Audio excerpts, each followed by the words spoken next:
Elizbarruti osoko 50 lagun baino gehiago bildu ziren seminarioan, gogo eta egin eta misioaren etorkizunaz hausnartzeko. Plan estrategikoa ezagutzera eman zen, eta parrokietako testigantzak entzun ziren, argiak eta zailtasunak partekatuz.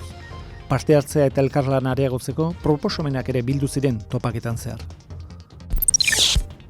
Fernando Prado gotzainak Mark Alieti, Baionako gotzaina, harrera egin zion Donostian. Besteak beste gazte pastoraltzaz, heziketaz, euskerazko liturgiaz eta helduen katekumenotzaz hitz egin zuten. Kristau bideari ekin nahi dioten personen hazkundea egiaztatuz. Espetxe pastoraltzak bere zaindariaren jaia ospatu zuen itxaropenetik askatasunerantz elkarrekin izenburupean.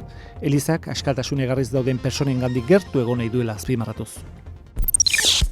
Elizbarrutiko parrokiek ilusioz hasi dute katekesiko 2025-26 ikasturtea. Neskamutil gaztetxo zein nerabei postasunez egintzaile harrera Jesusekin elkartzeko bidean.